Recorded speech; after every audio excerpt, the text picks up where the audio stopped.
तो जी आज हम पार्ट 3 करेंगे अर्ली इंडियंस का। इसमें हम कवर करने वाले हैं बहुत सी चीज़ों को, और ज़रूर आप हमारे साथ एंड तक रहें। ये हम सब की हिस्ट्री है जो हम बता रहे हैं, इसलिए हमने शुरू किया है, क्योंकि पाकिस्तान में भी बहुत से लोग हैं जो कि हमारी एक्चुअल हिस्ट्री जो है उसको नहीं जानते, ठीक है। और इंडिया में लोग कदरे बेहतर नॉलेज रखते हैं इसके बारे में, मगर पाकिस्तान में इस हिस्ट्री को स्कूल्स में, कॉलेजेस में उस तरह से पढ़ाया भी नहीं जाता जिस तरह से पढ़ाए जाने की जरूरत है, ठीक है। तो नॉन कन्फर्मिस्ट का शुक्रिया, जो कि मैंने इनकी हेल्प पर रिलाई करते हुए ये सीरीज जो है वो अभी तक चल रही है, क्योंकि नॉन कन्फर्मिस्ट जो है इसके चैप्टर वाइज समरी बना के मुझे भेज देते हैं, और मैं फिर क्या करता हूँ, मैं उस समरी की बेस के ऊपर क्या कर लेता हूं, आगे प्रेजेंटेशन बना लेता हूं, और ये चलती रहती है। तो अब हम ये डिस्कस करेंगे कि साउथ एशिया में या हमारे सब कॉन्टिनेंट में सबसे पहली सिविलाइजेशन इंसानों की कौन सी थी, ठीक है। इंसान तो इधर 60,000 साल से रहते थे, मगर उन्होंने सिविलाइजेशन कब बनाई और वो कौन सी थी, आज उसकी इन डेप्थ हम डिस्कशन उस पर करने जा रहे हैं, ठीक है। तो ये मैं बैनर शैनर हटा देता हूं ताकि आराम से सारा कुछ चलता रहे, ठीक है। हाँ जी, नॉन कन्फर्मिस्ट आप करेंगे डिस्कस इसको। गालिब मैं स्टार्ट करता हूँ। Thank you. So welcome everyone to Ghalib's book club early Indians book by Tony Joseph. आज हम उसका तीसरा पार्ट डिस्कस करने जा रहे हैं। लास्ट स्ट्रीम में हमने डिस्कस किया था कि सारी पॉपुलेशन जो आउट ऑफ अफ्रीका एग्जिस्ट करती हैं उनका मिटर्नल हैप्लो ग्रुप जाकर L3 से मिलता है, जो खातून का था 70,000 ईयर्स अगो अफ्रीका में थी। उन्हीं की डिसेंडेंट्स उन 70,000 साल पहले अफ्रीका से निकलकर पूरी दुनिया में उन्होंने पॉपुलेट किया। लेकिन उसके बाद जब वो इंडिया पहुंचे अराउंड 60 to 65,000 years ago, तो they encountered other species as well in the Indian subcontinent. लेकिन वो जो फर्स्ट इंडियन जिसे हम कहते हैं, जो अफ्रीका से निकलकर अर्ली होमो सेपियंस की जो पॉपुलेशन थी जो पहुंची वहां पर इंडिया में, उसके बाद भी सब्सिक्वेंट माइग्रेशंस हुई हैं। हमने लास्ट स्ट्रीम में ये भी बात किया कि जो लोग अफ्रीका से 70,000 साल पहले निकले थे उन्होंने कौन से माइग्रेशन रूट्स दिए थे। लेवांट का रीजन भी लिया था, और सेकंड जो था वो बाबल मंदिर जो जिबूटी को कोस्ट से कनेक्ट होता है यमन के एरिया से ऑनवर्ड्स, फिर अरेबियन पेनिनसुला से they ended up reaching India. फिर हमने ये भी बात की कि क्लाइमेट का एक बहुत बड़ा रोल है इन माइग्रेशन में। ये माइग्रेशन की टाइमिंग्स इन्फ्लुएंस करता है। खालिद ने बहुत डिटेल में एक्सप्लेन किया था मरीन आइसोटोप स्टेजेस का, और सब्सटेंशिया ने भी उसमें जो ओशियानिक सेडिमेंट कोरिंग की भी बात की थी कि लेयर बाय लेयर हम लोग जब वो सेडिमेंट को देखते हैं तो हमें पता चलता है मल्टीपल आइस एजेस आई हैं, और उससे अंदाजा लगाया जाता है कि आइस एजेस में वो माइग्रेशन बहुत कम या बहुत रिस्ट्रिक्टेड थी। और जब इंटरग्लेशियल एज आई जिसमें climate started warming up, temperatures ऊपर गए और बारिशें हुई, वेजिटेशन हुई, तो herbivores ended up going to areas like the Arabian Peninsula, Africa से वो निकलकर उनके पीछे कार्निवोर्स गए, और फिर उन दोनों के पीछे होमो सेपियंस गए। सो बेसिकली माइग्रेशन एनकरेज हुई इंटरग्लेशियल या वार्म पीरियड्स में। आज के सेशन में जैसे गालिब ने कहा, हम एक बहुत सिग्निफिकेंट बात करने जा रहे हैं कि अर्ली इंडियंस तो 60-65,000 ईयर्स पहले पहुंच गए थे, लेकिन उसके बाद सब्सिक्वेंट माइग्रेशंस किसकी हुई थी। आज एक उस ऐसी सिविलाइजेशन की बात करेंगे जिन्होंने इंडियन सब कॉन्टिनेंट में बुनियाद रखी एज अ सेटलमेंट, और वो एक बहुत ही यूनिक एरिया से है। मैं उसके बारे में खुद पढ़ के काफी हैरान हुआ। हम लोग फेमिलियर हैं about Indus valley civilization, Harappan civilization जिसको कहा भी जाता है, लेकिन ये सेटलमेंट उनसे भी पुरानी है। सो इस मैप में आप देख सकते हैं ये हड़प्पन साउथ एशिया का मैप सिविलाइजेशन है। की माँ है। हम जिसकी जी डिस्कशन आज कर रहे जी हैं वो हड़प्पन सिविलाइजेशन की माँ है, ठीक है। हड़प्पन जी सिविलाइजेशन को बर्थ देने वाली सिविलाइजेशन है जिससे हड़प्पन सिविलाइजेशन बनी, और ये मेसोपोटामियन सिविलाइजेशन से भी पुरानी बन रही है, पुरानी है। ठीक है। जी करेक्ट गालिब। जी गालिब, चले क्योंकि आगे हम इंडियन चलते हैं। कॉन्टिनेंट जो है बहुत काफी डाइवर्स भी है, और like Africa will find out in later slides. जी गालिब। अच्छा जी, तो हम ये जानते हैं कि आर्केइक ह्यूमंस जो हैं वो हमेशा से वो रहते थे इंडिया में। होमो इरेक्टस भी था, होमो हिल्डरबर्जेंसिस भी था, मगर हमें एग्जैक्टली नहीं पता कि इनमें से कौन सा था जो कि यहाँ पे मौजूद था, ठीक है। तो इसके बारे में कुछ हमें मिली हैं, जैसे कि एक होमिनिड फॉसिल हमें मध्य प्रदेश से मिला था 1982 में, जो कि 2,50,000 साल पुराना है, मगर हमें इसकी स्पीशीज की क्लासिफिकेशन नहीं हो सकी प्रॉपर, एटलीस्ट जब तक ये किताब लिखी गई है तब तक। उसके बाद हुई हो तो हमें इस बारे में नहीं पता। ये कुछ शॉर्ट सी स्लाइड्स हैं, इनको मैं जल्दी जल्दी आगे कवर करता हूँ क्योंकि आगे वाली डिटेल से कंप्लीट करने वाली है। चले नॉन कन्फर्मिस्ट आप ही एक्सप्लेन कर दें, फिर इसको, फिर आगे जो डिटेल्स वाली हैं उनको फिर हम डिटेल में कवर कर लेंगे। इनको क्विकली करें, ये सारी बातें हम बस पीछे कवर इसमें कर रहे हैं। बताया गया कि निएंडरथल्स हमने लास्ट टाइम ही बताया था, वो यूरोप में यूरेशियन स्टेप्स में और लिवांट रीजन में थे। 40,000 ईयर्स तक उनके लास्ट फॉसिल्स मिलते थे, उसके बाद ये एक्सटिंक्ट हो गए। ह्यूमन बींग्स अराउंड 45,000 ईयर्स तक के टाइम में उनका एक इंटरेक्शन हुआ। इनिशियल इंटरेक्शंस काफी फियर्स थे, लेकिन इवेंचुअली हमें पता है कि 2% डीएनए हमारे निएंडरथल से मिलता है, तो हमने उनके साथ मेट भी किया होगा। हो सकता है फिर हमारी कम्युनिटी में ऐसे टूल्स आ गए जो वी फॉट देम ऑफ, या हम में ऐसी कोई डिजीजेस थी जिन जो हमारा इम्यून सिस्टम हमें एक एबिलिटी देता था उनको फाइट करने से, लेकिन हो सकता है वो डिजीज इनकी कम्युनिटी में गई क्योंकि ये डिफरेंट स्पीशीज थे, so they must have gone extinct because of coming into contact with us. जी राहुल। अच्छा, चलें हम आगे चलते हैं। और ये पिज्जा वाली एनालॉजी है, चलें ये भी आप ही एक्सप्लेन कर दें। जी अच्छा, ये बहुत ही ब्रिलियंट एक एनालॉजी है कि इंडियन सब कॉन्टिनेंट में बहुत बड़ी डाइवर्सिटी पाई जाती है। तो ऑथर ने एक जेनेटिक पिज्जा डाइवर्सिटी इसका का, मतलब है यहाँ पे। जी जेनेटिक लिनियज डाइवर्सिटी पाई जाती है, काफी सारी माइग्रेशन हुई हैं। तो उन्होंने बेसिकली पिज्जा का एग्जांपल दिया है, उसकी एनालिसिस दी है कि फर्स्ट इंडियंस जब से, अगर एक पिज्जा का एग्जांपल है तो base of the pizza is the main part of the pizza. यानी जो तो उन्होंने पिज्जे की कहा है कि रोटी है ना, वो अर्ली इंडियंस हैं जो 60,000 साल पहले आए थे। जो जी, पिज्जे की and रोटी है this ना, is the biggest, हाँ जी this is हाँ the part of the pizza that makes around 50 to 60%, 70% of the pizza। इसके ऊपर हाँ, फिर यानी टॉपिंग 60 से जाती है, तो 70 अगर परसेंट लोग ऐसे हैं जो 60 से 70% जो डीएनए है वो जाके डायरेक्टली अर्ली इंडियंस जो 60,000 ईयर्स पहले आए थे इंडिया में, वो जी MIS 3-4 में जो आए थे ना, उनका डीएनए है सबसे पुराना। ठीक है, अच्छा जी जी, आगे चलें। और उसमें जो पिज्जा में ऑब्वियसली हम टॉपिंग भी यूज करते हैं, चीज होती है, कैप्सिकम होता हाँ है, अनियंस है, tomato, some people also put pineapple. तो लेटर ऑन जो माइग्रेशंस आई इंडिया में फ्रॉम वेस्टर्न एशिया या यूरेशियन रीजन से, तो उसको ये उस टॉपिंग्स के तौर पे रिलेट करता है कि they also play a significant part, लेकिन पिज्जा का मेन पार्ट जो बेस है, that he is relating it to the first Indians जो वहां पर आए। मतलब हम वेदर वी आर हिंदूज या मुस्लिम्स हैं या कोई भी धर्म है, कोई भी एथनिसिटी है हमारी, कोई भी रेस है इंडियन सब कॉन्टिनेंट में, हमें फर्स्ट इंडियन का सबसे बड़ा प्रोपोर्शन या रेशो में उनका डीएनए है। Every one of us comes from them and the first Indians come from the L3 African haplogroup. जी सॉरी। हम्म। लेकिन तो हाँ, इसमें ये ये भी है है कि कि पिज्जा बहुत असल में, डाइवर्स भी है। जी हाँ, सबसे पहले वो जी लोग वो डीएनए है जो कि हमें अर्ली इंडियन से मिलता है, वो 60,000 साल पहले आए।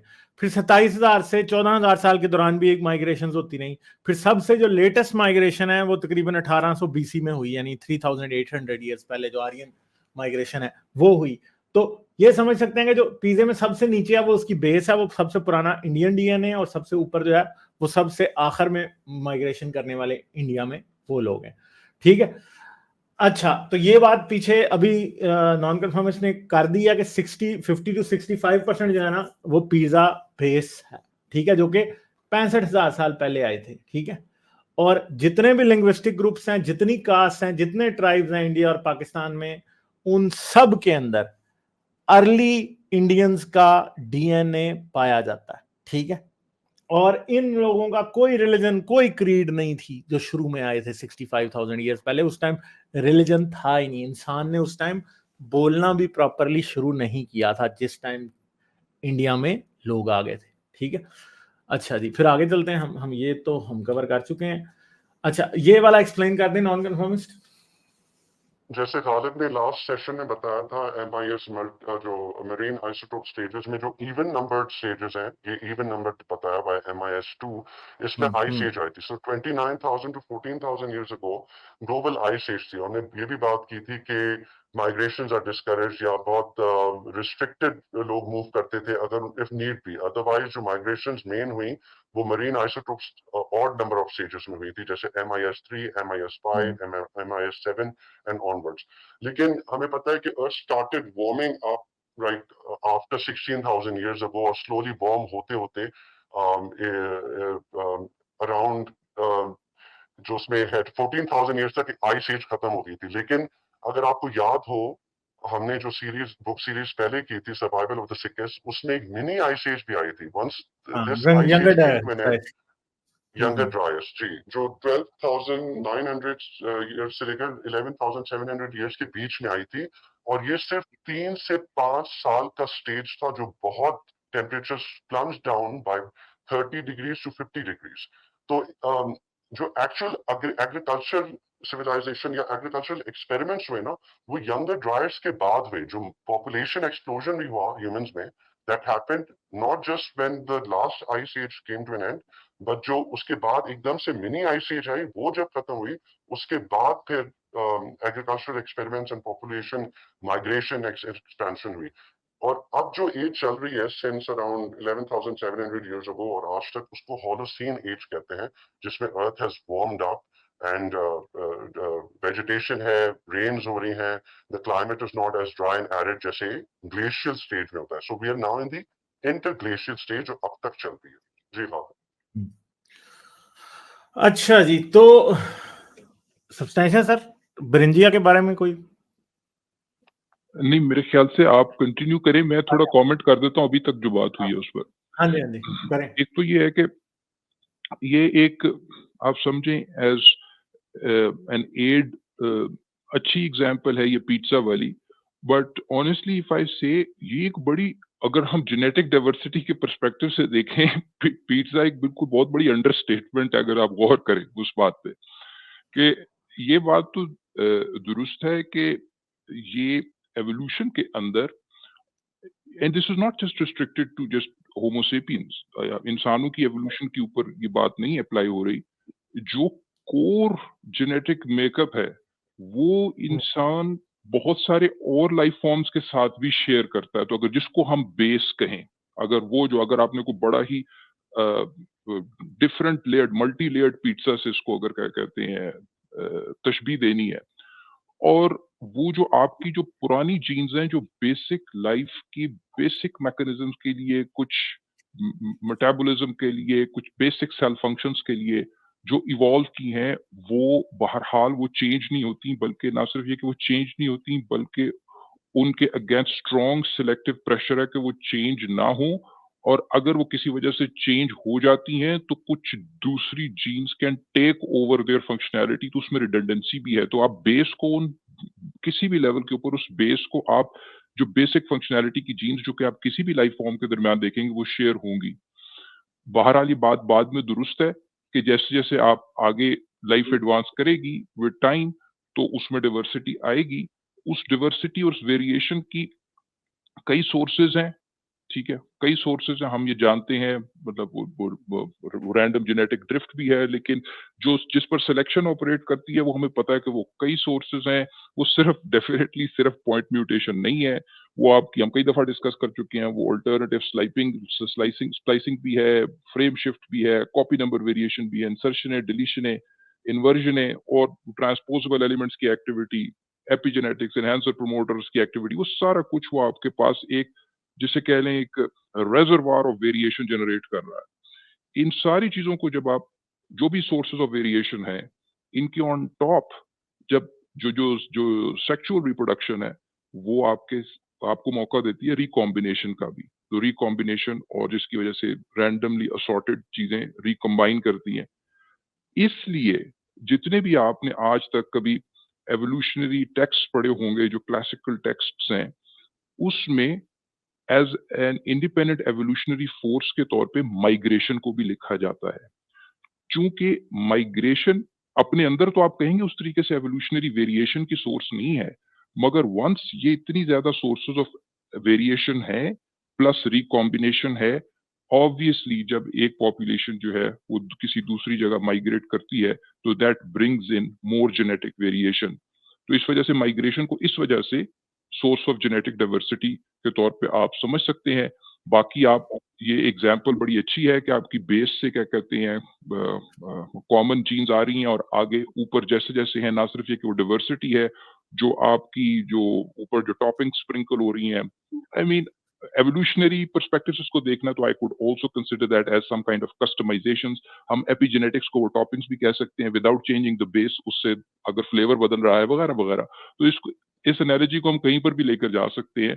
Although I think this is underestimating the actual extent of diversity जो कि जीन्स में है और जो जेनेटिक वेरिएशन की सोर्सेस हैं। बाकी ये कि इन प्रिंसिपल इंटरेस्टिंग एनालॉजी। अच्छा, 16,000 साल पहले इंसान ने ब्रिंजिया, जो रशिया में अलास्का से जो एक ब्रिज था, आज ये जगह जो है ना समंदर है, क्योंकि आइस एज में, क्योंकि ज्यादातर पानी बर्फ, बहुत सारा पानी बर्फ की शक्ल में कॉन्टिनेंट्स के ऊपर होता है, इसलिए बहुत सारे ऐसी जगह एक्सपोज हो जाती हैं जो कि अभी समंदर के नीचे हैं। जैसे कि अब एक सिंपल सी बात है, ये आप देख रहे हैं कि कोस्ट लाइन, आज की कोस्ट लाइन यहाँ है, मगर 16,000 साल पहले कोस्ट लाइन, ये जो लाइट ब्राउन वाला रीजन है, यहाँ पे थी। ठीक है, तो ये आइलैंड जो था, ये आइलैंड जो आप देखें, ये बाकायदा जमीन के साथ कनेक्ट हुआ हुआ था, और ये कनेक्टेड था, ये बेरेंजियन स्ट्रेट से, बहुत ठंडी जगह थी ये, आज भी ठंडी है। यहाँ से गुजर के इंसान अमेरिकाज में चले गए, और फिर कनाडा से होते हुए नीचे साउथ अमेरिका तक इंसान चले गए। तो इस तरह से नॉर्थ अमेरिका और साउथ अमेरिका में इंसान पहुंचा था। ठीक है, सबसे पहले जो एग्रीकल्चर के साथ एक्सपेरिमेंट्स हो रहे थे, वो इराक में हो रहे थे 11,700 साल पहले। ठीक है, ईरान और इराक में। और इस पीरियड में इंसानों की पॉपुलेशन एकदम एक्सप्लोड कर गई, और बहुत सी मैसिव माइग्रेशंस भी हुई इस टाइम के दौरान। ठीक है, तो अब हम आ जाते हैं मेहरगढ़ सिविलाइजेशन की तरफ। तो ये वाली जो पिक्चर है, ये ओरिजिनल नहीं है, ये एआई जनरेटेड है। आगे जो ओरिजिनल पिक्चर्स आएंगी उनके ऊपर मैंने कुछ नहीं लिखा, मगर जो ये वाली है, इसलिए मैंने इसके ऊपर लिख दिया था कि मैंने एआई से जनरेट की थी।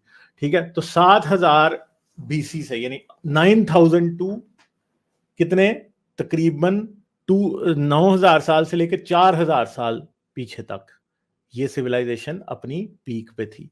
ठीक है, हड़प्पन सिविलाइजेशन का डिक्लाइन हुआ तकरीबन 1800 बीसी में, इसका तकरीबन 2000 बीसी में, उससे कुछ अर्सा पहले 2500 से 2000 बीसी में इसका डिक्लाइन हुआ, मेहरगढ़ की सिविलाइजेशन का। नॉन कन्फर्मिस्ट बताएंगे इधर? जी हाँ, तो आपने बात की जैसे एग्रीकल्चर जो था was being experimented immediately जब यंगर ड्राइस जो एज थी खत्म हुई, तो इरानियन और इराक की साइड पे ये एग्रीकल्चर प्रैक्टिस हो रहा था। अब अगर हम मेहरगढ़ की सिविलाइजेशन पे बात करें तो ये इलाका आता है बलूचिस्तान में। अराउंड 1970s में फ्रेंच आर्कियोलॉजिस्ट थे, उन्होंने इस बेसिकली सेटलमेंट को अनअर्थ किया आर्कियोलॉजिकल डिग्स के थ्रू, और फिर पता चला कि ये तो भाई अराउंड 9000 साल पुरानी सेटलमेंट है, क्योंकि इससे पहले यही समझा जाता था कि इंडस वैली हड़प्पन सिविलाइजेशन जो है वो ही एक तरह की ओल्डेस्ट सिविलाइजेशन सब कॉन्टिनेंट में थी, इंडिया पाकिस्तान के रीजन में। लेकिन इस मेहरगढ़ की जो सेटलमेंट की जब अनअर्थिंग हुई, तो फिर ऑब्वियसली पता चला कि इनसे भी पहले एक सेटलमेंट एग्जिस्ट करती थी, जिसके बारे में हम काफी डिटेल में आगे पढ़ेंगे। Now this should not be confuse with the city of Mehr जो सिंध में है, दैट इज डिफरेंट। मेहरगढ़ या Mehrgarh is in Balochistan area. और एक और बात है कि पाकिस्तानी गवर्नमेंट ने इसके ऊपर कोई खास काम नहीं किया, इसकी बहुत सारी, इसकी एक्सपेंशन भी काफी ज्यादा है, इसमें और जगह डिस्कवर हो सकती हैं। आज तक पाकिस्तानी गवर्नमेंट ने इस पे काम नहीं किया। एक तो इस एरिया में कुछ जो है वो लॉ एंड ऑर्डर के इश्यूज भी हैं खासे। दूसरी बात यह है कि पाकिस्तानी गवर्नमेंट नहीं है Ghalib, they don't have the funds to retain them, इसको प्रोटेक्ट करें। हाँ, ये बात है। हाँ जी, आगे चलें प्लीज। अच्छा, अगली स्लाइड पे चलते हैं। अच्छा जी, तो जो देखा गया था वो यहाँ पे ऐसी चीजें थी कि एग्रीकल्चरल टूल्स भी मिले, जिसके अंदर छोटे छोटे टूल्स ऐसे थे जिनको वुडन हैंडल्स के साथ लगा के दरांतियां बनाई गई थी, जिससे गंदम या दूसरे ग्रेन्स काटे जाते थे। यहाँ पे असल में जौ और गंदम जो है दो किस्म की फसलें होती थी। ठीक है, और यहाँ पे ये लोग हिरन का शिकार किया करते थे, जंगली सूर खाते थे, वाटर बफलो खाते थे, ठीक है, और हम्प्ड कैटल ज़ेबू जो था वो, और कुछ बकरियां जो है ये पालते भी थे, ठीक है। तो यहाँ पे यानी एक मिक्स सा था, शिकार भी करते थे, फसलें भी उगा रहे थे, और साथ में इन्होंने कुछ किस्म के जानवर जो थे वो पाल भी रखे थे। तो ये मेहरगढ़ सिविलाइजेशन जो थी वो इस तरह की थी, मड ब्रिक्स बनाते थे ये, और पकाई हुई नहीं होती थी वो वाली, ठीक है। तो ये सारी की सारी इनकी मौजूद थी, ठीक है। तो 2 3 4 5 6 कमरों के घर होते थे, जिनके अंदर जो है ना वो मड ब्रिक्स से बनते थे, पकाई हुई ईंटें नहीं थी वो, ठीक है, कच्ची ईंटों के घर थे वो। और काफी बड़े बड़े स्ट्रक्चर्स भी थे, जिनके अंदर हमें ये नजर आता है कि कोई फायर प्लेस वगैरह नहीं बनी होती थी, ठीक है। तो ये लोग ग्रैंडरीज बनाते थे प्रॉपर, जहाँ पे ये गल्ला स्टोर करते थे। छोटे छोटे कमरे होते थे अलहदा, जिनके लिए फायर प्लेसेस बनाई जाती थी, यानी जो बड़े कमरे होते थे उनके अंदर फायर प्लेस नहीं बनाई जाती थी। फायर प्लेस के लिए अलहदा, यानी किचन अलहदा बनाने का एक इनके अंदर हमें एविडेंस मिलता है, ठीक है। तो इसके अलावा पालतू जानवरों का भी एविडेंस हमें इसके अंदर मिलता है मेहरगढ़ की सिविलाइजेशन में, ठीक है। तो बहुत से जानवर थे जिन्हें इन्होंने डोमेस्टिकेट किया था, ठीक है। बताएं, नॉन कन्फर्मिस्ट आप बता दें। जी, अच्छा, डोमेस्टिकेशन ऑफ एनिमल्स का एविडेंस हमें अर्लीस्ट सब कॉन्टिनेंट में यहीं पर ही मिलता है। अब मेहरगढ़ हमें में। पता है कि वाइल्ड, जी, मेहरगढ़ सिविलाइजेशन में, और हमें पता है कि ऑब्वियसली वाइल्ड एनिमल्स को ही जब इंसान ने आर्टिफिशियल सिलेक्शन के थ्रू उनको ब्रीड किया, सो दैट ऐसी फॉर्म्स निकलें जो कम वाइल्ड हो, ज्यादा इजीली टेमेबल हो, जिनके हॉर्न्स छोटे हो, जिनके टीथ ज्यादा शार्प नहीं हो। तो ऑब्वियसली जो डोसाइल एनिमल्स थे, उन एनिमल्स को ही एक अपॉर्चुनिटी दी गई ताकि उनको ही ब्रीड किया जाए, क्योंकि उनमें अग्रेशन कम थी। तो जानवरों की जो आर्टिफिशियल सिलेक्शन, ह्यूमन कम्युनिटी जब एग्रीकल्चरल बनी एंड देन दे सेटल्ड एक पर्टिकुलर एरिया में, तो उन जानवरों के जो लीस्ट वायलेंट फॉर्म से लीस्ट अग्रेसिव जो थे, उन्हीं को ही मेट कराकर उनके बच्चे में ऑब्वियसली फिर वो ट्रेड्स पास होकर वो आर्टिफिशियली सेलेक्ट किए गए। तो मेहरगढ़ की सिविलाइजेशन में आपने पहले जैसे बताया गोट्स का और कैटल का, उसमें ज़ीबू कैटल जो है वो दैट इज बेसिकली इंडियन सब कॉन्टिनेंट की एक पर्टिकुलर या इस यहाँ की ही ब्रीड समझी जाती है, इंडियन सब कॉन्टिनेंट की। और वो उसकी अर्लीस्ट एविडेंस मेहरगढ़ की सिविलाइजेशन से मिलता है। So humans were basically selecting these animals so that उनके लिए इनको पालना, टेम करना, इनसे मिल्क एक्सट्रैक्ट करना या इनसे और कोई काम चराना वो उनके लिए इजी हो। और एक और बात ये कि जब एक animal comes into a human community ना, जब वो डोमेस्टिकेट हो जाता है ना, तो उस पे सिलेक्शन प्रेशर भी कम हो जाता है।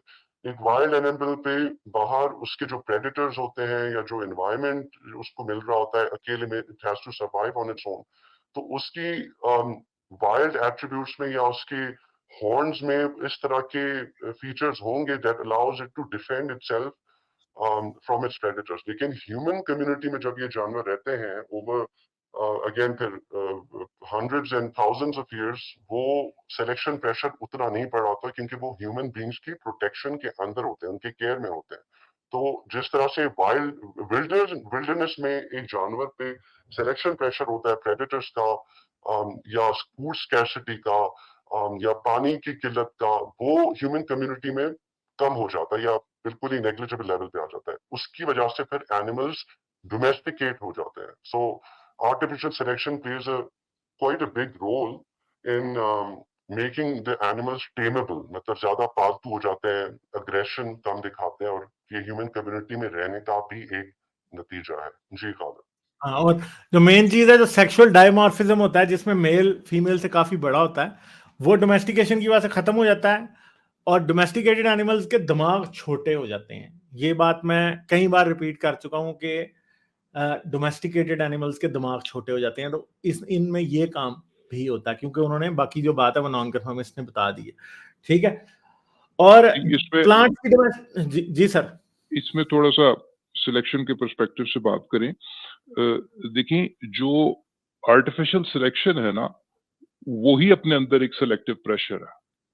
यानी एग्जैक्टली। जब जो इन द वाइल्ड है उधर भी सिलेक्शन हो रही है, उधर सिलेक्शन किस बेसिस पर हो रही है कि कोई जानवर ऑन एवरेज, हमेशा ऐसे नहीं होता, लेकिन ऑन एवरेज वो किस हद तक अपने आप को अपने प्रेडेटर से बचा सकता है और फाइट कर सकता है, उसमें कितनी एग्रेशन है, तो आपकी इसलिए ये वाले जो दूसरे कैरेक्टरिस्टिक्स हैं जिसमें इनके ये हॉर्न्स वगैरह और बाकी साइज जिसको आप सेक्सुअल डायमॉर्फिज्म भी कह रहे हैं, ऑल्दो सेक्सुअल डायमॉर्फिज्म में दोनों फोर्सेस इन्वॉल्व है। सेक्सुअल सिलेक्शन भी है, ठीक है, जो फीमेल्स की तरफ से सिलेक्शन है उसका भी रोल है सेक्सुअल डायमॉर्फिज्म में, और sexual dimorphism being actually a symbol of being more strong and being more able to defend yourself, उसकी वजह से भी वो सिलेक्ट हो रहे हैं।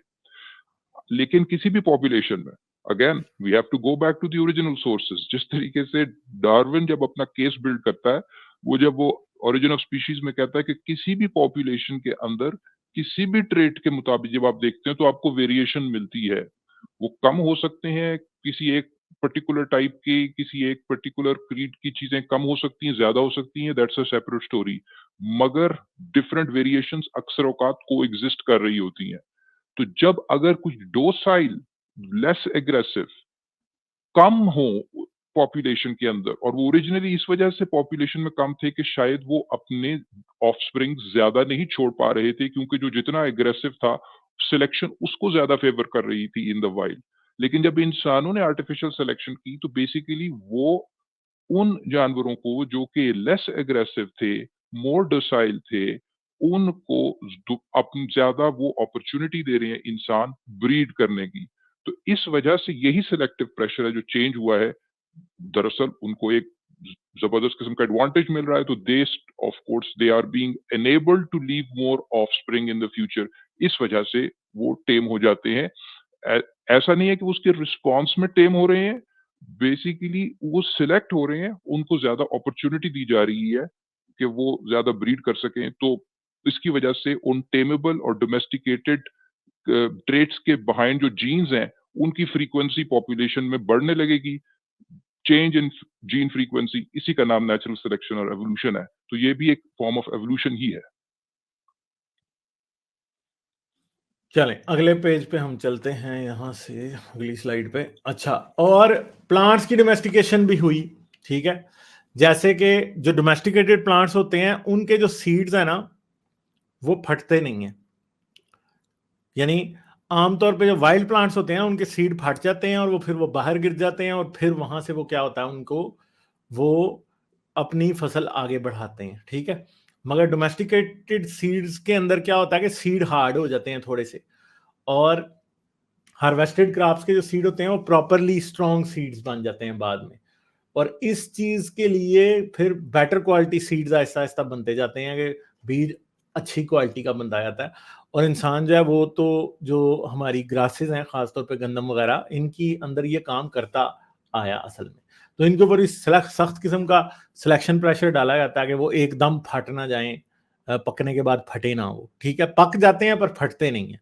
आमतौर पे जो वाइल्ड प्लांट्स होते हैं उनके जब बीज पकते हैं तो वो फट जाते हैं, ठीक है। मगर क्योंकि हम जो थे उनको सेव कर रहे थे, इसलिए हमारी तरफ से जब उनके ऊपर हमने ये सिलेक्शन प्रेशर लगाया तो वो फटते नहीं थे, ठीक है। दूसरी क्या है कि डोमेस्टिकेटेड प्लांट्स जो है ना उनको अपने सीड्स बखेरने के लिए कोई ज्यादा मेहनत भी नहीं करनी पड़ी थी। उस सीड्स बखेरने के लिए ये भी होता था कि पुरानी जो ग्रासेस होती हैं, जो वाइल्ड ग्रासेस आज भी हैं, क्योंकि गंदम भी असल में एक घास की किस्म ही है, ठीक है। जो वाइल्ड ग्रासेस होती हैं ना उनके अंदर यह मसला होता है कि उनके सीड्स इतने लाइट होते हैं कि हवा के रुख पे जब वो फटते हैं उसके बाद वो उड़ने भी लगते हैं। मगर आर्टिफिशियल सिलेक्शन की वजह से आहिस्ता आहिस्ता इधर बीज सख्त होते रहे, और उनको फैलाने के लिए हवा के जोर पे उड़ने की जरूरत नहीं है, वो हल्का होने की उन्हें जरूरत नहीं है, बल्कि वो वेट गेन कर गए वक्त के साथ साथ, ताकि वो हमें ज्यादा न्यूट्रिशन प्रोवाइड कर सके। मगर उनके लिए वो काम, सीड डिस्पर्सल का काम अब हम करने लगे, ठीक है। तो इसलिए ये जो क्रॉप्स हैं ये भी बदल गई, ठीक है। तो ये डोमेस्टिकेशन के साइंस इनके ऊपर भी पूरे के पूरे लिखे हुए हैं असल में, ठीक है। नॉन कन्फर्मिस्ट इस वाली यही बात गालिब एग्जैक्टली वही एग्जाम्पल है जो कि जानवरों के केस में है। यानी इन द एब्सेंस ऑफ कोई आपको अगर थर्ड पार्टी जो आपको मदद कर रही है पॉलिनेशन के अंदर, डिस्पर्सल में और जर्मिनेशन में, उसके एब्सेंस में ये एग्रेसिव जर्मिनेशन, यानी ये एग्रेसिव जर्मिनेशन है ना, जो सीड जल्दी फटता है, जल्दी से आगे प्लांट की तरफ डेवलपमेंट की तरफ उसकी ट्रिगर होती है।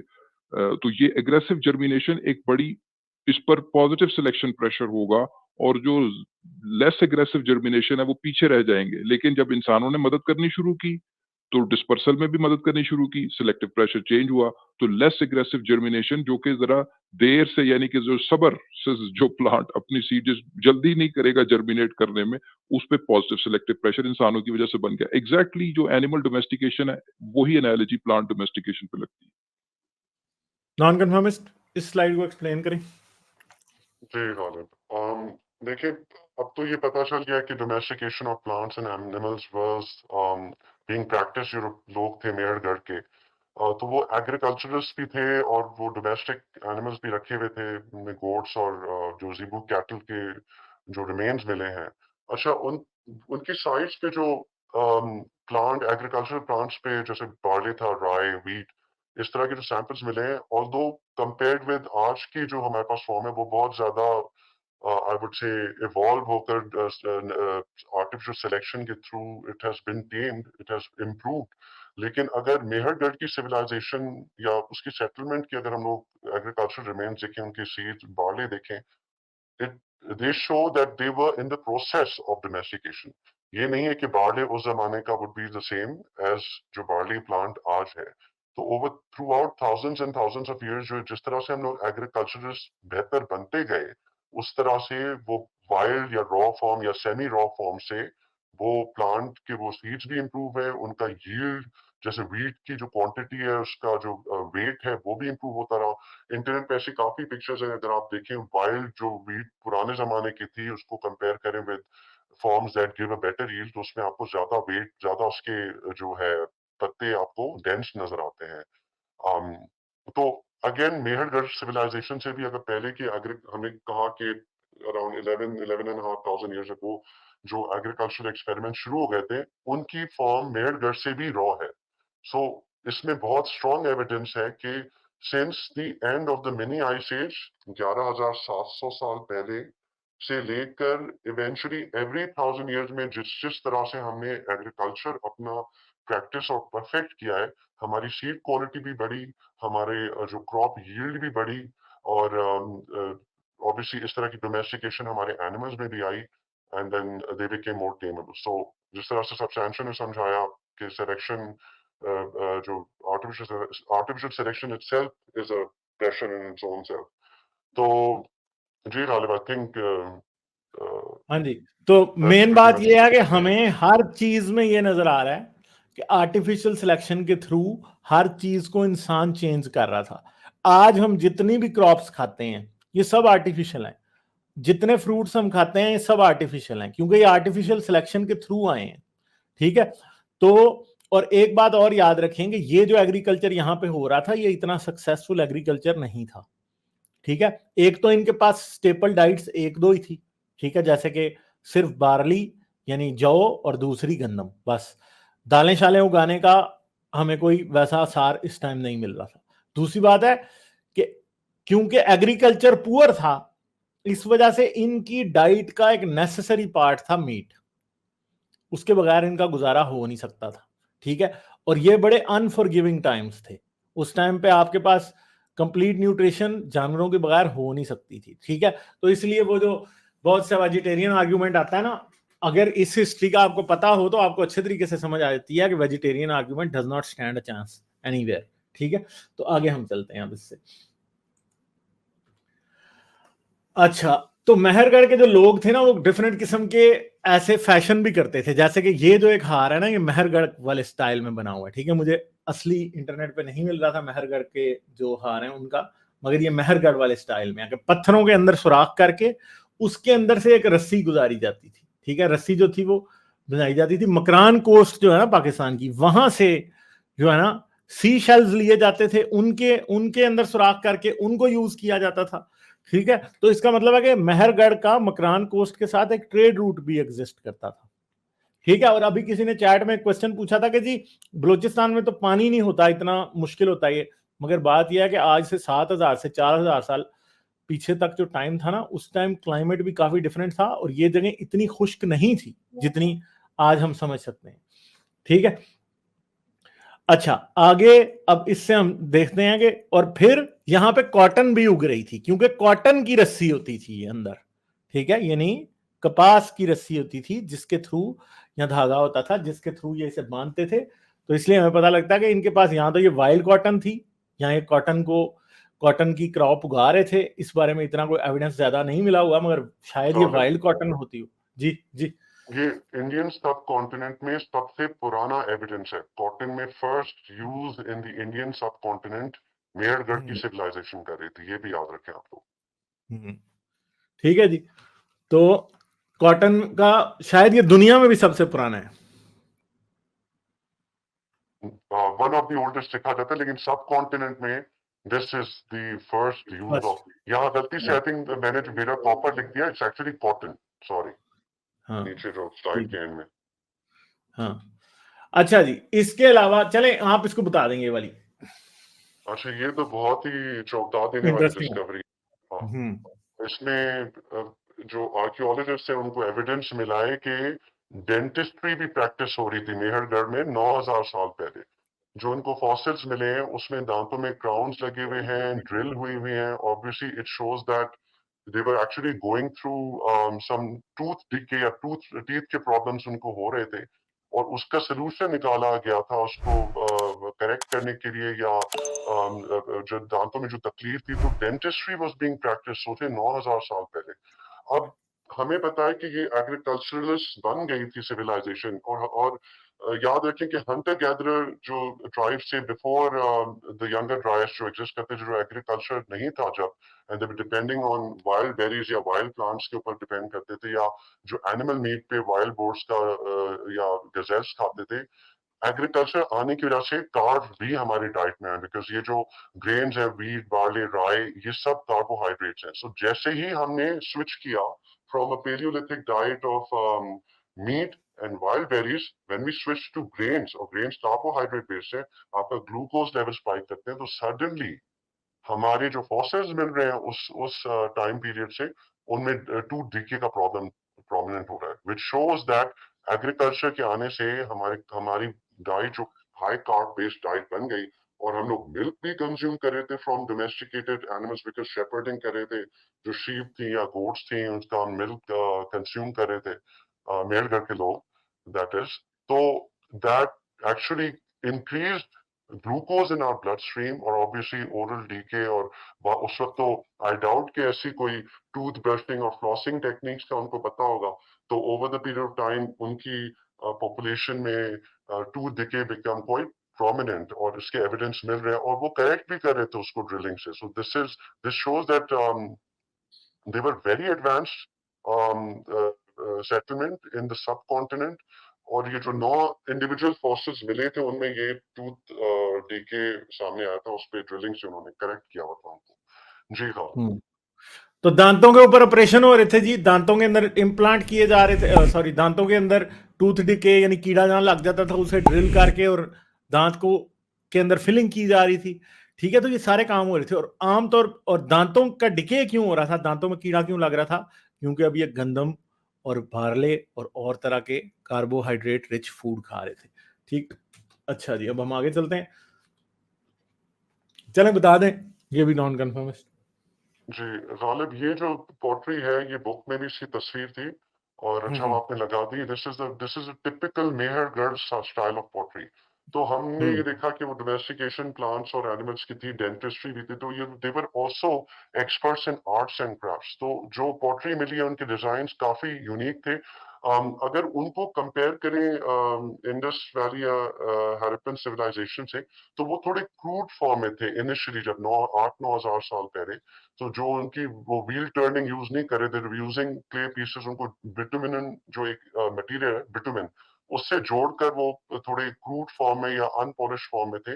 लेकिन जिस जिस तरह से ये सिविलाइजेशन अपना ट्रेड या अपना आर्ट क्राफ्ट्स परफेक्ट करती जा रही थी, तो उस तरह से इनकी पॉटरी में इम्प्रूवमेंट आई।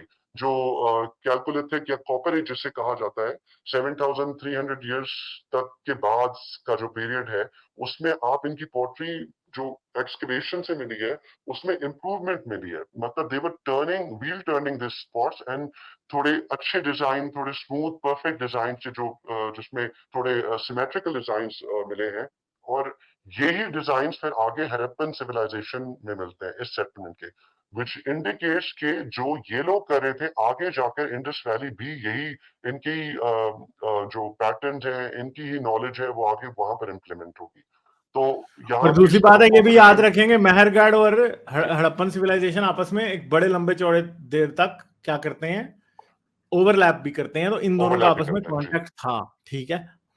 जी जी। तो wheel turning pottery, cotton cultivation का एविडेंस मिला है, टेराकोटा फिगरीन्स होती हैं जो मिट्टी के बने हुए फिगर्स मिले हैं, all of this you know हम जो मेहरगढ़ में मिले हैं उनकी भी एक तरह से पैरेलल लगता है कि वो नॉलेज इवेंचुअली इंडस वैली में आकर पहुंची थी। लेकिन ये याद रहे कि Mehrgarh was not part of the Harappan या इंडस वैली सिविलाइजेशन। ये सेटलमेंट कंप्लीटली डिफरेंट थी और बहुत उससे भी पहले एग्जिस्ट करी थी बलूचिस्तान के सब कॉन्टिनेंट के एरिया में। जी साहब। अच्छा जी, अब हम आगे चलते हैं। तो मेहरगढ़ जो है वो तकरीबन 4600 से 4000 साल पहले जो है वो अबैंडन की गई थी। और ये क्यों अबैंडन की गई थी? क्योंकि क्लाइमेट चेंज हो रहा था उस टाइम भी, और ये तकरीबन नौशहरा सिटी के करीब आके उस जगह पे इन्होंने रहना शुरू कर दिया था। मेहरगढ़ जो था प्रिकर्सर था हड़प्पन सिविलाइजेशन का। ठीक है। तकरीबन 5000 साल तक मेहरगढ़ जो है वो छोटे से एक टाउन से एक काफी बड़ा एग्रीकल्चरल सेटलमेंट बन गया था। ठीक है। और इंपॉर्टेंट सेंटर था उस टाइम का। ये सब कॉन्टिनेंट के पहले लोग थे जिन्होंने मड ब्रिक्स या गारे से ईंटें बनानी शुरू की थी, और उसके घर बनाने इन्होंने शुरू किए थे। इन्होंने सबसे पहले अनाज के गोदाम यानी ग्रैनरीज बनाई थी। इन्होंने ही फार्मिंग स्टार्ट की थी इस रीजन में, और इन्होंने ही जानवर पालने शुरू किए थे। ठीक है। और ऐसे लगता है कि शायद यहाँ से कुछ चीजें वेस्ट एशिया की तरफ भी गई होंगी, यहाँ ये वेस्ट एशिया से भी आए हो सकते हैं। ठीक है। तो अब हम ये पूछेंगे कि मेहरगढ़ के लोग असल में थे कौन। ठीक है। तो ये एक एआई जनरेटेड इमेज है। ठीक है। तो ये कुछ इस तरह के लगते होंगे ये, मगर मेरा ख्याल ये है कि मेहरगढ़ के लोग जो हैं वो उनमें आई थिंक कि अपर गारमेंट इतना कोई वो नहीं होगा। ठीक है। क्योंकि हमें उनके कुछ टाइल्स वगैरह इस तरह की और चीजें मिलती हैं, तो वो भी एक और बात की बात है कि जी औरतें और मर्द दोनों ही अपर बॉडी अनकवर्ड हो सकते हैं। ठीक है। अच्छा, और सबसे पहली फार्मिंग जो है वो लेवांट में शुरू हुई। लेवांट उस एरिया को कहते हैं जिधर जिधर आज जॉर्डन, सीरिया, इसराइल और ये वाला सारा जो एरिया, इसे लेवांट कहते हैं। इराक। नातूफियन कल्चर। जी जी जी, नॉन कन्फर्मिस्ट। जी जी सॉरी, हाँ मैंने जी। कहा इराक भी, सॉरी पैलेस्टाइन हाँ, इराक के एरिया भी आता था। जी तो नतूफियन कल्चर जो है ये दुनिया का पहला एग्रीकल्चरल था। ये हंटर गैदरर्स ऐसे थे जो कि परमानेंट कल्चर नहीं करते थे, बल्कि वो जो वाइल्ड चीजें थी उनसे जाके एग्रीकल्चरल गुड्स तोड़ लेते थे, यानी असल में गैदरर्स ही थे। ये शायद कुछ स्मॉल स्केल का करते थे एग्रीकल्चर। इसे नतूफियन एग्रीकल्चर कहा जाता है, जो कि 14,500 से लेकर 11,500 साल के दरमियान था। ये किस टाइम था? ये यंगर ड्रायस से पहले था, और शायद यंगर ड्रायस की वजह से खत्म भी हो गया होगा। इन्होंने क्या किया था? इन लोगों ने टोकरियां बनाई लकड़ी की जो बनाते हैं। ठीक है। इन्होंने चटाइयां बनाने का काम, और फिर चूने का जो प्लास्टर है वो बनाने का काम इन्होंने सीखा। इसके अलावा इन्होंने ईंटें पकाने वाला भी सीखा, और ये इन सब इन्होंने किया। ठीक है। तो यंगर ड्रायस की वजह से नतूफियन कल्चर जो है वो क्या हो गया था, खत्म हो गया था। नॉन कन्फर्मिस्ट, आप इसके बारे में कुछ ऐड करना चाहते हैं यहाँ पे? जी गालिब, ये इसके बारे में जो बुक में डिस्कशन की है, there actually trying to tell us कि मेहरगढ़ की सिविलाइजेशन या सेटलमेंट जो थी उससे पहले एग्रीकल्चरल एक्सपेरिमेंट्स जो शुरू हुए थे लेवांट एरिया में, वो वहां पर अराउंड द रेंजर्स ड्राइव्स के बाद वो चलते चलते वो जो लोग हैं वेस्टर्न एशिया में, they were preparing and they were also migrating in different direction based on जो वहां का क्लाइमेट था या बेहतर कहीं क्लाइमेट था।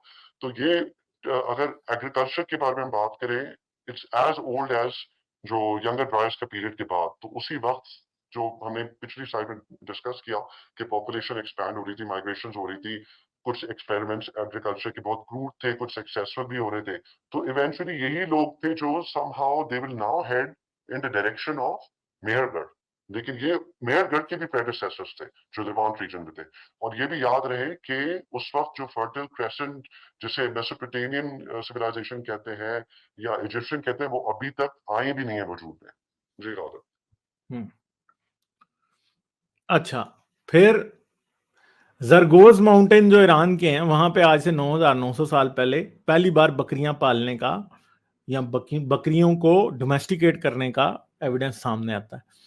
ठीक है, और हमें ये सामने आता है कि बूढ़ी बकरियों को, जो फीमेल गोट्स होती थी ना, उन्हें लेट एज में, यानी जब वो बूढ़ी हो जाती थी तब उन्हें फीमेल्स को स्लॉटर किया जाता था, मगर जो मेल थे ना, यानी जो मेल बकरे थे, उनको जल्दी कर दिया जाता था स्लॉटर, जिसकी वजह से हमें ये पता चलता है कि बकरियों से दूध लिया जा रहा था और गोश्त का काम भी लिया जा रहा था। ठीक है, और जो हंटर गैदरर्स थे वो बकरियों का गल्ला पाल रहे थे, यानी हर्डिंग कर रहे थे, कैटल हर्डिंग उस टाइम पे।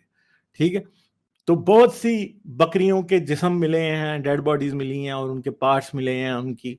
ठीक है, इसके साथ साथ ये लोग हिरन का शिकार भी करते थे।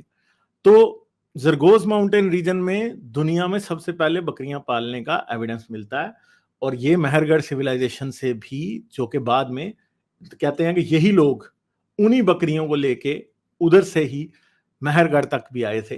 तो इसलिए ये बात समझ में आती है कि मेहरगढ़ सिविलाइजेशन जो है वो जरगोज माउंटेन से ही कनेक्टेड थी। और बाद में इस बुक में बार बार ये बात आएगी, इवन के बलोचों, सिंधियों, पंजाबियों और नॉर्थ इंडियंस के अंदर जरगोज माउंटेन्स वाले लोगों का डीएनए जो है वो बार बार पाया जाएगा।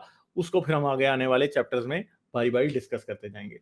हाँ जी, नॉन कन्फर्मिस्ट से भी कवर कर दें, फिर इसके बाद मेरे ख्याल ये खत्म ही होने लगी अब। जी जी जी, प्लाटोसी जो एज थी, हमने लास्ट प्रेजेंटेशन में बात की थी कि वो 2.5 मिलियन ईयर्स से लेकर अराउंड 12,000 ईयर्स तक रही। फिर यंगर ड्राइस जब खत्म हुआ तो अब जो एज चल रही है it's called the Holocene age. This age is the warm age, temperatures बढ़े हैं, बारिशें हुई हैं, और ऑब्वियसली हमारी जो एग्रीकल्चर सोसाइटी है उसमें हमने भी टेम दी एनिमल्स और फिर प्लांट की स्पीशीज भी जो वाइल्ड फॉर्म और रॉ फॉर्म से काफी डोमेस्टिकेटेड फॉर्म में आ गई हैं। उसकी वजह से एक अपॉर्चुनिटी मिली कि हम अपनी यील्ड बढ़ाएं, एक जगह स्टेशनरी रहें, टाउन्स और सिटीज बढ़ाएं। तो Holocene age is what is still continuing, and हम लोग आज एग्रीकल्चर सोसाइटी जो बनी है वो इसी एज में बनी है, क्योंकि ये सोसाइटी आइस एज या ग्लेशियल एज में नहीं बन सकती। तो जो प्लांट और एनिमल की डोमेस्टिकेशन थे, वो फिर एक्सपेरिमेंट्स हम फिर आगे जाकर मेसोपोटामियन में भी देखते हैं, इजिप्शियन में और फिर इंडस वैली में भी। लेकिन अभी आज जो आपको प्रेजेंटेशन में आइडिया ये देना है कि ये जो नॉर्मल हमने स्कूल्स में और जो हमेशा से सिविलाइजेशन के बारे में पढ़ते हैं, वो they just did not appear out of nowhere. उसकी प्रीकर्सर के बारे में पढ़ रहे हैं, उससे पहले जो लोग वो क्या कर रहे थे उस पर लाइट डाल रहे हैं, जिसमें Mehrgarh played a very big role. जी गौरव। अच्छा जी, तो कौन थे मेहरगढ़ के लोग? ये पहले इंडियंस थे। ऐसा हो सकता है कि यहाँ तो पहले इंडियंस के डिसेंडेंट्स थे जो कि वेस्ट की तरफ आ गए, क्योंकि वो ईस्ट में थे पहले इंडियंस। ठीक है, अर्ली इंडियंस। या फिर ये सेंट्रल, साउदर्न या ईस्टर्न सब कॉन्टिनेंट के लोग थे, पहले इंडियंस के ही डिसेंडेंट्स हो सकते हैं, उनसे डिफरेंट भी हो सकते हैं। ठीक है, या ऐसा भी हो सकता है कि ये ओरिजिनल इनहेबिटेंट्स हों मेहरगढ़ के लोग, जो कि ईरान से आए हों। ठीक है, और ऐसा हो सकता है कि ये सारे मिक्स हुए हों। अर्ली इंडियंस जो कि ईस्ट की तरफ से आ रहे थे, वेस्टर्न इंडिया की तरफ से, या फिर ईरान की तरफ से और अफगानिस्तान की तरफ से जरगोस माउंटेन के लोग आ रहे थे, जिनके अंदर पंजाबियों में उनका डीएनए पाया जाता है, बलोचों में उनका डीएनए पाया जाता है, और पाकिस्तान के बहुत सारे लोगों में जरगोज माउंटेन रीजन का, जो जितना भी नॉर्थ इंडिया, उसमें जरगोज माउंटेन रीजन के लोगों का डीएनए पाया जाता है। तो हम लोग जो है नॉर्दर्न इंडिया वाले पार्टली ईरानियन भी हम कह सकते हैं कि हम हैं। सिर्फ यही नहीं है कि बाद में मुसलमान होके सैयदजादे उधर से ईरान से इधर आए हैं, नहीं, उससे पहले भी लोग आए। ठीक है, मगर थ्योरी क्या कहती है कि फर्स्ट इंडियंस को वेस्ट की तरफ एक्सपैंड वो नहीं कर सकते थे, यानी ऐसा नहीं हो सकता था कि वो ईरान की तरफ जाएं। ठीक है, और इरानियंस जो थे वो जरगोज माउंटेन के एरिया की तरफ से मेहरगढ़ की तरफ आए हो सकते हैं, उनकी तरफ ये एक फेमिलियर टेरिटरी थी। यानी ऐसा हो सकता है कि ये ईरान नहीं जा सकते थे, वो इस तरफ आ सकते थे जरगोज माउंटेन वाले, और इनका भी जाने का चांस जरूर था, मगर एग्जैक्टली एक्सटेंट नहीं पता कि कितने ये उधर गए कितने वो इधर आए। जेनेटिक स्टडीज हमें ये शो करती हैं कि नॉर्थ इंडियन में स्पेशली जरगोज माउंटेन्स रीजन का जो डीएनए है वो भी है, और इधर का भी, इंडिया का भी है। ठीक है, तो इसके बाद मेहरगढ़ की जो सेटलमेंट थी वो बड़ी यूनिक थी, इसके बहुत सारे स्ट्राइकिंग कैरेक्टरिस्टिक्स थे, और पॉपुलेशन जो थी वो सेपरेट थी वेस्ट एशिया के लोगों से, यानी स्टेप्स के लोगों से या इराक के लोगों से, या फिर जो आज का इसराइल है या सीरिया है, पैलेस्टाइन है, उस वाले रीजन से हमारा डिस्टिंक्ट था, इनका डिस्टिंक्ट था डीएनए। यहाँ पे जेबू कैटल जो थी उसे डोमेस्टिकेट किया गया।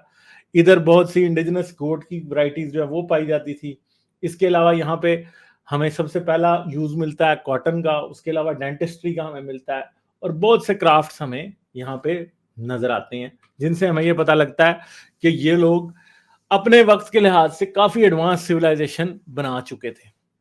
ठीक है, और हम ये जानते हैं कि इंडिया में पिछले 65,000 साल से लोग रह रहे थे, तो ये उनके डिसेंडेंट्स भी थे, और बहुत सी और चीजें हैं जो जबरदस्त किस्म की चीजें हमारे अपने रीजन्स में, शायद हमारे एंसेस्टर्स भी इनमें ही कहीं थे, हम नहीं जानते कि वो वाकई इनमें थे या हड़प्पन सिविलाइजेशन में थे या वो कहाँ थे। हम सब के लिए क्वेश्चन एक डिफरेंट सा क्वेश्चन होगा कि किसी के वाकई जो है वो अर्ली इंडियंस में रहते होंगे, कोई जो कि इस टाइम जिस टाइम ये अपनी सिविलाइजेशन बना रहे थे शायद उन्होंने भी कहीं गंगा जमुना प्लेन में या कहीं पे कोई अपनी सिविलाइजेशन बना रखी थी, या वो इंडस वैली सिविलाइजेशन में रह रहे थे, हम नहीं जानते। ठीक है, मगर स्टोरी बड़ी इंटरेस्टिंग है कि कैसे कैसे हमारी माइग्रेशन की और हमारी जो कि एंशिएंट हिस्ट्री है वो कैसी है। नॉन कन्फर्मिस्ट इस बारे में ऐड करेंगे आप कुछ? जी गालिब, देखिए मेहरगढ़ जो एरिया है उसके बारे में, सेटलमेंट के बारे में आपको जो इन्फॉर्मेशन दी, कुछ आर्कियोलॉजिस्ट, कंजर्वेटिव आर्कियोलॉजिस्ट इसको सिविलाइजेशन नहीं कहते, विच इज फाइन, क्योंकि एक सिविलाइजेशन में आप एक रिलीजियस ऑर्डर देखते हैं, आप सोशल पॉलिटिकल ऑर्डर देखते हैं, बहुत ज्यादा लोग देखते हैं, टाउन या सिटी के लेवल के देखते हैं, इंटरकनेक्टेडनेस देखते हैं, दूसरे लोगों से, दूसरे काइंड ऑफ पीपल के साथ ट्रेड देखते हैं, फिर उनके हाउसेज इस तरह से बहुत एक्सपेंडेड होते हैं, एक सोशल हायरार्की होती है, ये इस सेटलमेंट में नहीं आता। तो इनमें अगेन यू नो रिलीजन का भी, they were actually burying their dead, जो हो जाते थे लोग, मर जाते थे, उनको उनके ऑर्नामेंट्स या उनकी जो चीजें थे उनके साथ दफन कर देते थे, इस तरह का थोड़ा बिलीफ नजर आता है। लेकिन ये हिंदुइज्म यहाँ नहीं था, तो जो लोग कहते हैं कि हिंदुइज्म की बहुत पीछे रूट जाती हैं, ये आपके एंसेस्टर्स हैं, इनका डीएनए भी हमारे डीएनए में एक परसेंटेज है। जैसे गालिब ने बताया कि मोस्ट लाइकली ये वेस्टर्न साइड से आए, ईरान के साइड से आए, क्योंकि ईरान की territory was more familiar for them, Mehrgarh पे सेटल होना करीब भी थी, रादर देन सेइंग जो फर्स्ट इंडियन जो ईस्टर्न साइड पे सब कॉन्टिनेंट के थे वो आकर इनके साथ या उन्होंने कम्युनिटी स्टार्ट की। नेवरदलेस ये सेटलमेंट एक प्रीकर्सर थी इंडस वैली सिविलाइजेशन की, जो आगे जाकर सारी जो इनकी जो नॉलेज थी, टेक्नोलॉजी थी, मे बी इनकी to some extent language attributes भी शायद जाकर वहां पर उनके कस्टम्स में, उनकी लिंग्विस्टिक्स में एसिमिलेट हुए हो। तो आई थिंक मैं थोड़ा इस बात पे भी मेरे लिए वो है रेवोल्यूशन के जो साउथ एशिया के लोग, जैसे स्पेशली मैं देखता हूँ पीपल आइडेंटिफाई एज हिंदूज, वो कहते हैं कि अगर आप हिंदू हो तो आप साउथ एशियन हो, आपका हिंदुस्तान से ताल्लुक है। ये आई थिंक बहुत ही डिलूडेड बात है कहने की, क्योंकि हमने पर्स इंडियंस के बारे में बात की, उनका कोई रिलीजन नहीं था, नहीं मेहरगढ़ सेटलमेंट वालों का कोई रिलीजन था, कोई इनके रूट्स नहीं मिलते। और अगर कोई रिलीजन था भी नॉन कन्फर्मिस्ट, तो वो इतना इतना लेस इंपॉर्टेंट था कि उसकी हमें कोई खास नजर नहीं आ रही। एग्जैक्टली ठीक है, तो और वो रिलीजन बहुत डिफरेंट था आज के इंडियन रिलीजन से, जिसमें इतनी कोई डिवाइड नहीं थी, लोग बड़े सिंपल तरीके से रहते थे, कोई मोनार्क या कोई हाई क्लास लो क्लास नहीं नजर आ रहा था। डाइट में उनकी जो चीजें शामिल थी उनको आज गुनाह समझा जाता है गोश्त खाने को।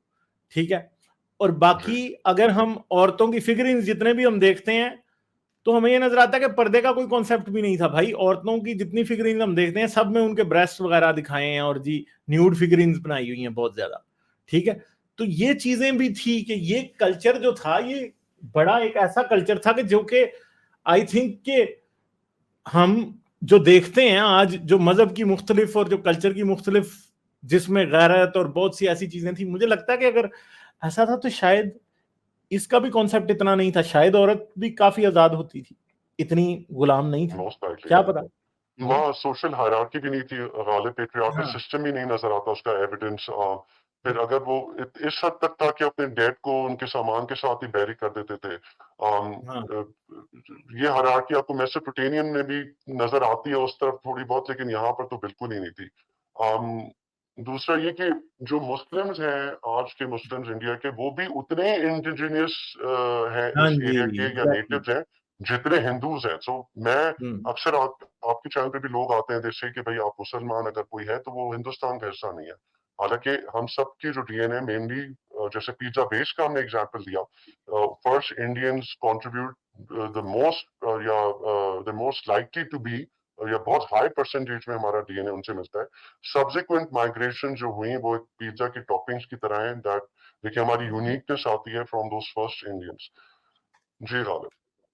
हाँ, और हमारा माइटोकॉन्ड्रियल डीएनए सबका ही नियरली इंडियन है, इवन के जो बाद में आने वाले जी मुस्लिम्स है ना, माइटोकॉन्ड्रियल डीएनए उनका भी वही है, माएँ हम सब की यहाँ की हुई थी, बाप शायद किसी का बाहर से आया, कोई इस तरह की चीजें हुई, मगर माएँ इधर की ही थी, तो सब ही इंडियंस हैं, कोई ऐसा नहीं है कि जी कोई कोई जो है वो अरब है। जो लोग अपने आप को मुसलमान, जो आज मुसलमान है, वो भी यहीं के कन्वर्टेड है, बहुत कम होंगे जो बाहर से आए हैं, और जो बाहर से आए हैं वो भी आके इधर के डीएनए के साथ मिक्स हो चुके हैं।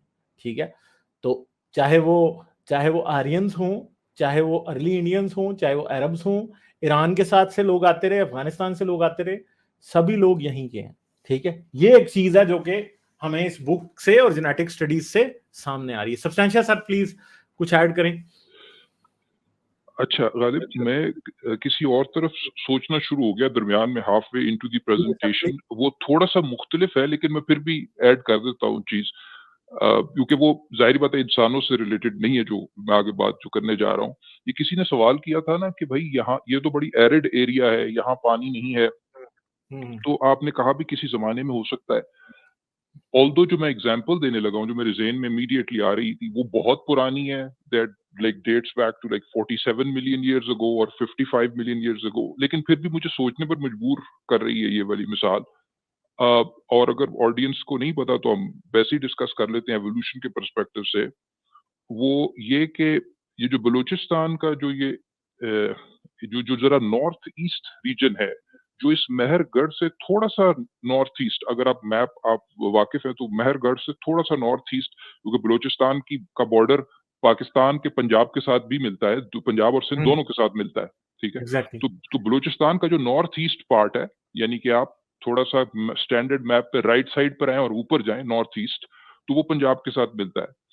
तो जो जो व्हेल का जो एंसेस्टर है, जो रोडोसिटस कहलाता है, जो कि एक ट्रांजिशनल फॉसिल डिस्कवर हुआ था, ट्रांजिशनल फॉर्म है, उसके अंदर वो एक लैंड मैमल भी है और उसके अंदर एक्वाटिक एडेप्टेशंस भी हैं, जो कि बेसिकली इस सारी चीज को एक स्ट्रॉन्ग एविडेंस, सपोर्टिव एविडेंस है कि वो कहीं हाफ वे इन बिटवीन था, लाइक यानी कि लैंड मैमल भी था और एक्वाटिक मैमल, उसमें एक्वाटिक एडेप्टेशंस आना शुरू हो चुकी थी।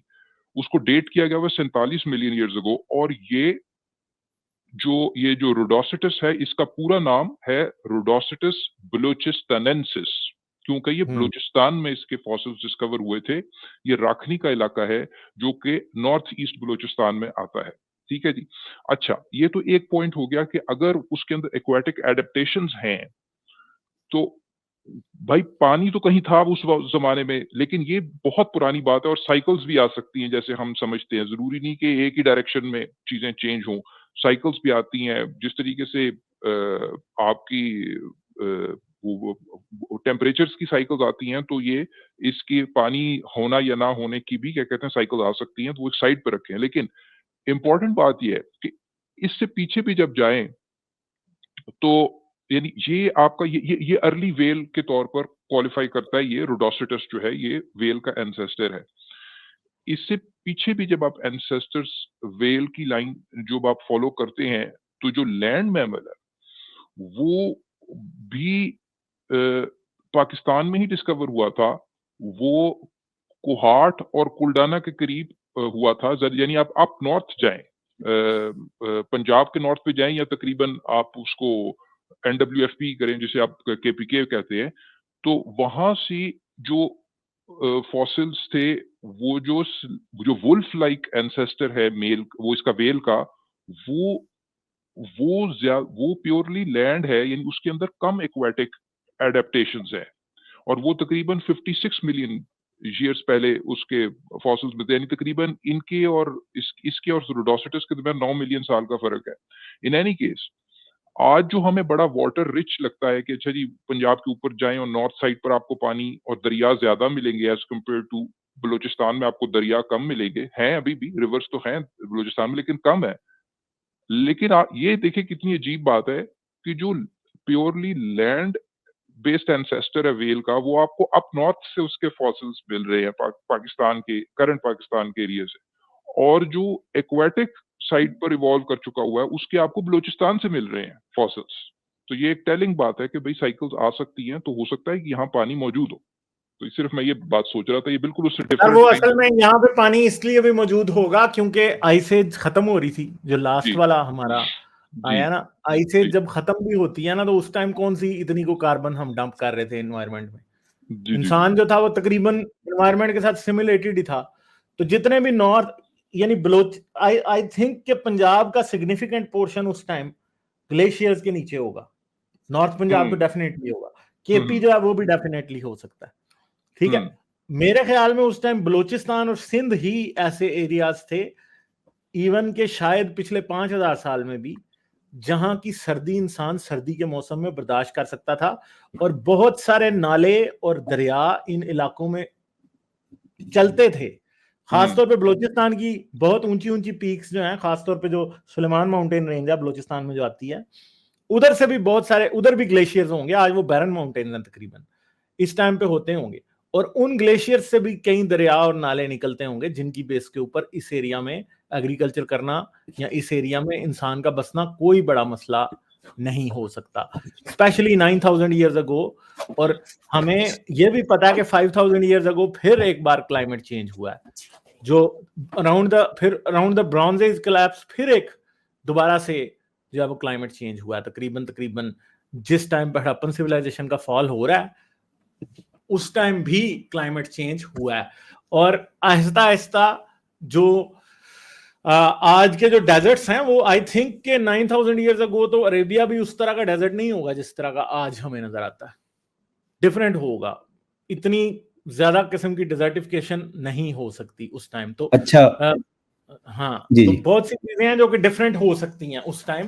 तो ये एंटायरली पॉसिबल है कि सिचुएशन खासी डिफरेंट हो। हाँ, ये तो हमने लास्ट टाइम जहां तक टेम्परेचर की वार्मर क्लाइमेट्स और इंटरस्पर्स्ड विद आइस एजेस, ये तो वो जो मरीन आइसोटोपिक स्टेजेस हमने पिछली दफा कवर किया, वो तो एक एस्टेब्लिश करता है कि भाई ऐसा नहीं है कि जी एक डायरेक्शन में कोई वेदर चेंज किया है और एक डायरेक्शन में कोई टेम्परेचर कंडीशंस और क्लाइमेट कंडीशंस पास्ट में आती हैं, ऑसिलेशंस हैं।